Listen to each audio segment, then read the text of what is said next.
And the wager has been won by some certain persons in the studio 1 week after the loud-mouthed things that they were saying. You know what? If Arsenal does not win, if Arsenal wins, we do this, we do that.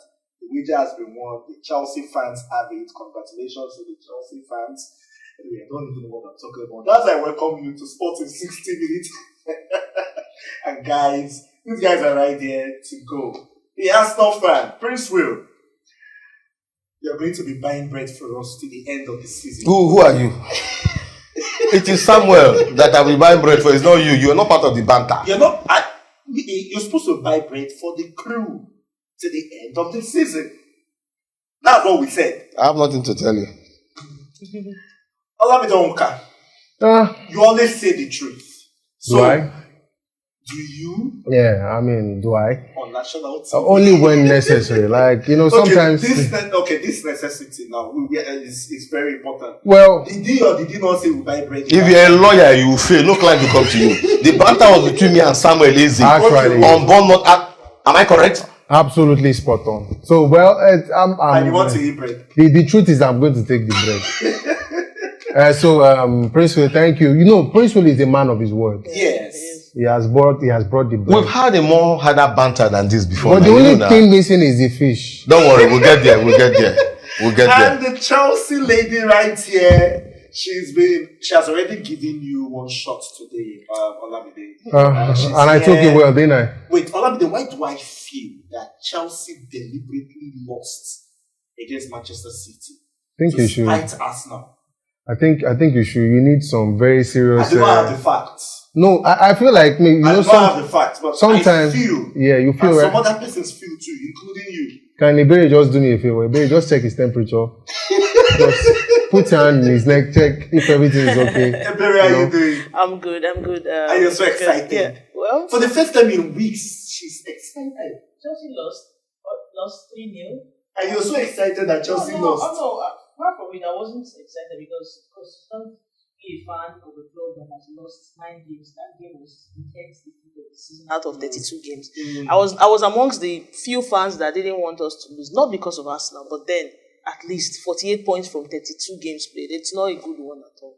I love numbers, and that number was not just. You love numbers. Yeah, so it wasn't. So we were like, dude, I said no, banter. There's a difference between banter and analysis. It's not good at all. So but based on what happened last week, are you glad that Chelsea lost?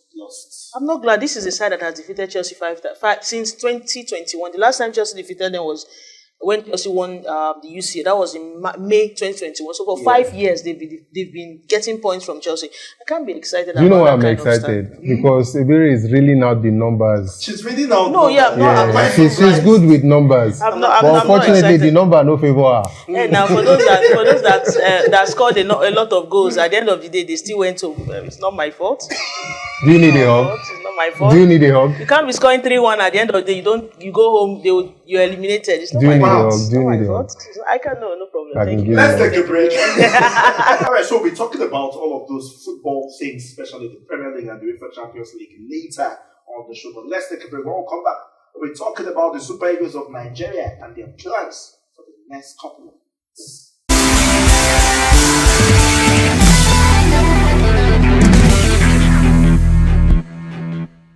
Alright, welcome back. Still Sports in 60 Minutes. My name is Cosmos Chukwuemeka.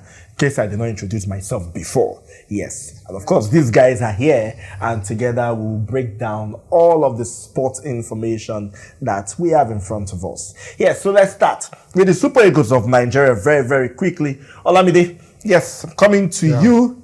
Super Eagles of Nigeria, and Eric Chelle said is going to include several Nigerian Premier Football League players in the Super Eagles squad ahead of the Unity Cup Invitational. That's the Invitational tourney, right? Yeah. The Unity Cup. And also is expected to add other players as well, especially Nigerians of other players of Nigerian descent. Country, yes. And also players of the Super Eagles that have not played for the Super Eagles but have joined the camp of the Super Eagles. Good one? Yeah, definitely good one. I mean, you can't have a league in a country and the players will not feel like they stand a chance, of making it to the national team. There was a time in Nigeria's history when, it was dominated by the guys playing, locally. But then times have changed. For the likes of the goalkeeper of Wrexham, this is an opportunity for him to shine. You have other players in the Nigerian profession. Some might argue that they might not be up to standard, but I dare say that we have some good players in the NPFL who can at least be given an opportunity to prove themselves in a global scene. Prince Will, since the Unity Cup Invitational tournament started in 2004, remember Obafemi Martins playing in that one as well. They defeated Scotland and some other teams as well. Since then, Nigeria has always been winning the Unity Cup, even till last year. But this time around, I do not think Eric Chelle is interested in winning, because he said that the major players, the main Super Eagles players, will not be part of the Unity Cup. So, is it about winning for him, or is it about getting the core of players again for the Super Eagles? I think first and foremost, I'll come back to what Olamide said and your own comment, but let me take the cue to this. It's a build-up. Okay. We didn't go to the World Cup, so there's need to look inward and all around the globe to get our best legs to start building up the Super Eagles in conjunction with some of the quality players we have in the team and see how we can move forward. Like a team B again. Exactly. But I want to disagree with you. What is good about what Eric Chelle is talking about our league? The same players you bring to the team, they'll become bench warmers or they'll become onlookers. But at least they will play in the Unity Cup. They will play in the Unity Cup. That is what he's saying. They will be given opportunities to play in the Unity Cup. What he said was that the main Super Eagles players will not be part of this, but that is going to be players from Nigerian Premier Football League and players of Nigerian descent. You know why I'm looking at you. Why? We had a coach who had a selection of almost 200 players round robin, and none of them ever got anywhere. It's the same merry-go-round we're about going into. Was he not Genotro? I wanted you to say, because it was you people's favorite coach. Can you not generalize, please? Okay. Was he your favorite coach? It wasn't my favorite coach because I didn't say it was bad. Have I ever said in any forum there was that I castigated in a road to high heavens? But the truth remains that but he still got some of the core of these players that are still part of this team, that are part of Eric Chelle's team. The problem we have is this: we don't have a template. We don't have a policy for the future. You're bringing in the NPFL players to play Unity Cup. After Unity Cup, what happens? No, baby, I don't know if you know where I'm going to. What happens? What happens? I feel what he says, though. Okay. I think he has a point. What's the long-term plan? Exactly. To include these guys in, the main squad. We still know that the bulk of the team will still be the. Let me play the devil's advocate here. A man says, I want to invite Nigerian Premier Football League players, and I'm going to be watching the league till the end of the season. Just pick the best players with players of Nigerian descent in Europe to see if they will fit in future for the Super Eagles. Are you talking about the future now? Well, it's not bad. Like I said, if you listen to my initial take, you'll understand I said it's good. But, yes. He's concerned about the long run, right? I know that this is just a tournament where there's actually room for error. Margin for error is high. You can experiment and look at the players that you feel are good enough for the team. Yes. So it's a good thing all around. It's a good thing all around. Ebere, let me come to you. Then, after the Unity Cup, they have two very important games against teams that will be going to Europe. Talking about Poland and Portugal. Poland is not going anywhere. Oh, sorry, Poland is not going. Yeah. Sorry. One of them is going to the World Cup. Yeah, Portugal. And Eric Chelle is saying, I'm going to unleash the main Super Eagles team, this very strong Super Eagles squad, against these ones. So, of course, I've seen some stories that he said no NPFL players for this. He didn't say that. What he only said was that the main Super Eagles players will not be part of the Unity Cup. They'll be part of this one. But all through, let's look at the plan from the Unity Cup to the friendlies. Good plan by Eric Chelle? Yeah, yes, I believe it's a good plan. The Unity Cup will be starting up in May, from the 26th to the 23rd, and we have 4 teams playing in that tournament. Nigeria being the defending champion. We have Zimbabwe, India, and Jamaica. Yes. So it's a good one because you're bringing this. Everybody, you've said a lot, like the NPFL, those coming from our league and those that are of Nigerian descent, anywhere all over the world. Said you'll be watching the few games remaining, as in left for the NPFL to end, and scout out other players. The thing is, we're trying to build, just like they said, a team B that would, okay, fine, we have a certain Benjamin Frederick. It was from a Unity Cup that we discovered. Nobody knew anything about. In fact, there are few players that were at the Nations Cup that are from the Unity Cup so as well. It is more like we are building for the future. There are some players that will perform well. So, okay, fine, we can have a substitute. This person is not there. We can actually bring. Because, take for instance, if indeed is no more there, who replaces him? Those are the questions. Exactly. I believe it is continuing. We are transitioning. We are trying to build a team that will prepare for not just for the Nations League, not just because of the friendlies that we're playing. And one beautiful thing about playing Portugal want to play us because there's a certain DR Congo that Nigeria has played against before. Exactly. Preparation for the World Cup. Exactly. So it's like you're playing big sides, and you see how best our coefficients on FIFA will increase. Because when you play competitive games like against Poland, against Portugal, you strengthen your score. You're not just playing as in people from the same nation, as in the same continent, but other continents. You're trying to flex muscles. So it's a good one. It's a step in the right direction. All right, so I keep disagreeing with you on this good thing. No, it is. It is. I think I know why you're disagreeing, and I agree. Before you go on, yes. Right? Let me quickly ask a question. Anybody can prove me wrong. Is there a team Eric Chelle has set up to go around that league, or himself has gone around that league since he started as a national team? Of course, he has watched matches of Nigeria Premier Football League. I've covered games in Onikon, the one at Abeokuta. Of course, he has. I wanted to set a trap and you fell into it. What is the trap? And Abeokuta. Has it gone to Maiduguri? If you were the coach, would you go to Maiduguri? Let's move on. No. You can't move on here. That is as a national team coach, if you can't go, you have a team that will go around the country. Of course, there will be a team. There's a team for him. Go there physical doesn't mean he doesn't have scouts. Or there's scouts everywhere. These guys, they're just scheduling us the same way. We know you're anti-super egos, but even at that. Please. Take that step. I am not anti-super. I don't love the pattern of way we are going about our national team. There's no future. There's no future. Okay, you know what? Let's leave that in the cooler. I'll come back to that. Now, let's talk about another thing about football. The Under-17 World Cup and the fact that there have been a lot of seemingly age cheats that is rocking the qualifiers. And of course, all eyes are on the Confederation of African Football. By the way, talking about the Under-17 itself, the World Cup, Africa has won more. Nigeria has won more World Cup. I'm talking about the Under-17 World Cup from 1985 when they played in China and of course till 2015. But talking about this. No, please. Male or female? I think it's the women. It's the female. Okay, is it the female we're talking about? Yes. Because if you look at the male, fine, you got that, but and the women, which kind of women? Even the male self, I don't help us.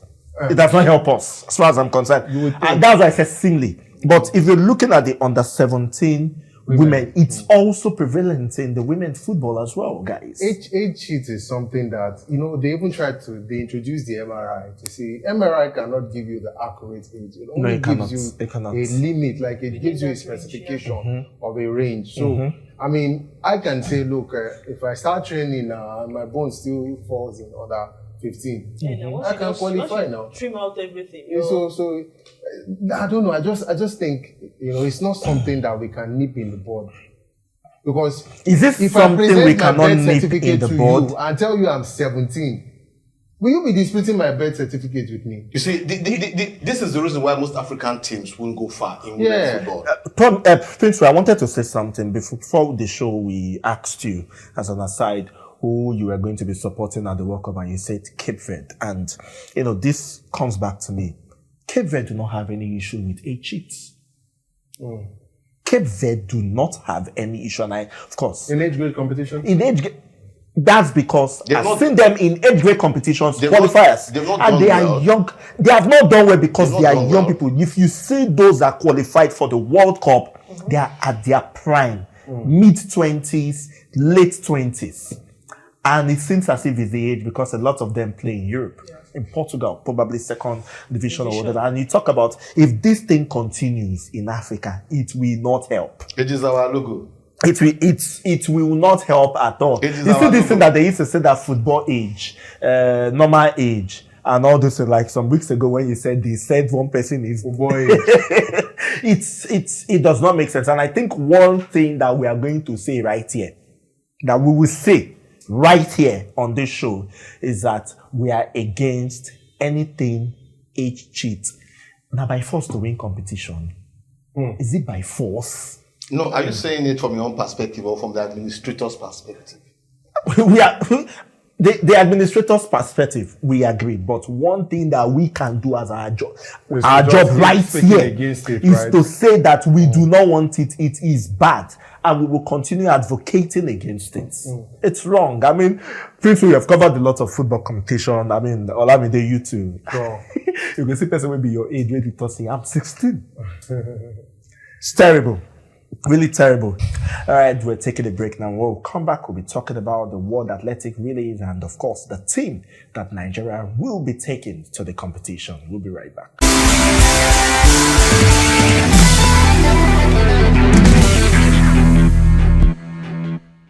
Welcome back. This is still Sport in 60 minutes. My name is Cosmos Chukwuemeka. The guys are right here. Let's go into the Nigerian Premier Football League match day 34. Let's talk about it very quickly. Of course, I'm sure our producers will bring the games on TV, but Prince Will, it's still between Rivers United and Enugu Rangers. Rivers United are leading at the moment. It's definitely very interesting. And I see the toggle happening between Rivers United and Enugu Rangers. But Yes. it's getting to the crescendo with 34. Everybody's knowing where they fall into. But the disappointing part of it all is that Remo Stars has broken a lot of our hearts. Tomorrow at 4 p.m., Kwara United will be playing against Bendel, Insurance, Nasarawa United as well, same time against Warri Wolves. Also, at the same time as well, some other games will be going on as well. But, Ebere, have we got into the squeaky bomb times? Of course, there is an Oriental derby between Enugu Rangers and the Yimba. Squeaky bomb times for the Nigeria Premier Football League? Yeah, I believe so, because this is the business aim. Everybody's trying to cross their T's and dot their I's.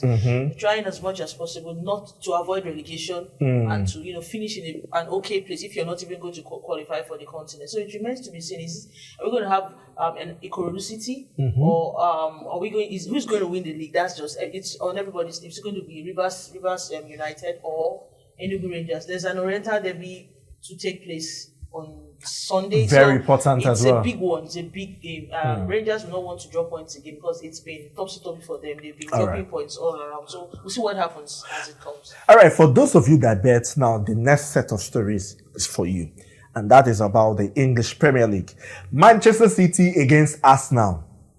Prince Will. So you shouldn't come to me because you're I'm an Arsenal fan. Everton, the the Merseyside derby. Yes, I'm still talking about about Okay. the Merseyside derby. Yes. Everton against Liverpool.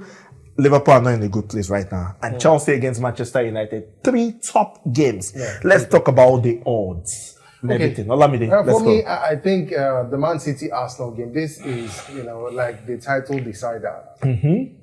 For me, I think Arsenal, they know what needs to be done. But then Man City, I think they've picked form at the right time. So I'm backing Man City with 1.87 odds to win at the Etihad against Arsenal. So I think Man City will win that game. Merseyside derby, Barry.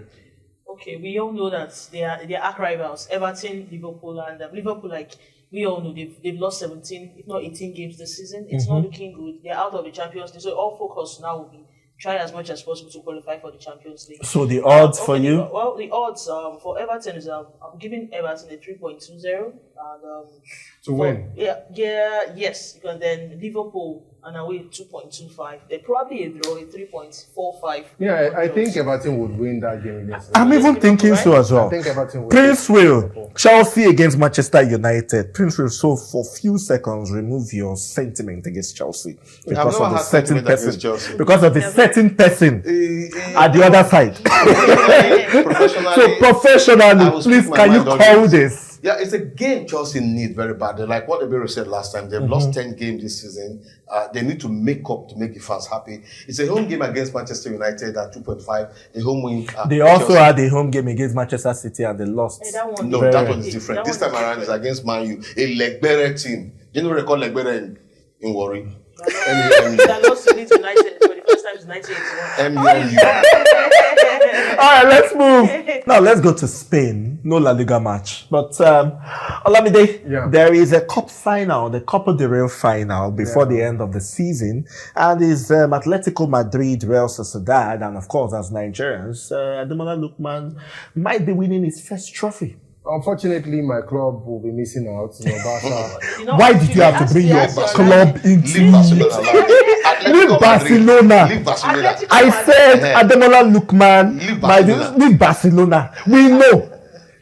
Unfortunately, Barcelona will be missing out of the Copa del Rey final. So wait, hold on. We're Barcelona supposed to get to the final. So these are two teams. They these guys from the Basque.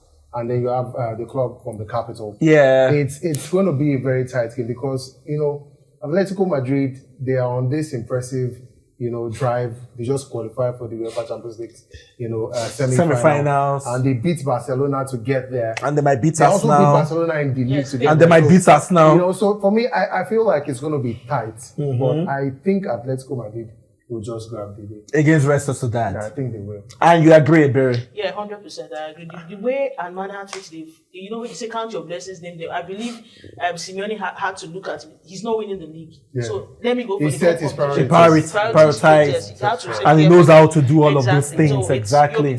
So that's a good one. I tip them to win. Prince Will, are you scared of Atletico Madrid in the UEFA Champions League semi-finals? You're an Arsenal fan. It's a football game. Let the best team win.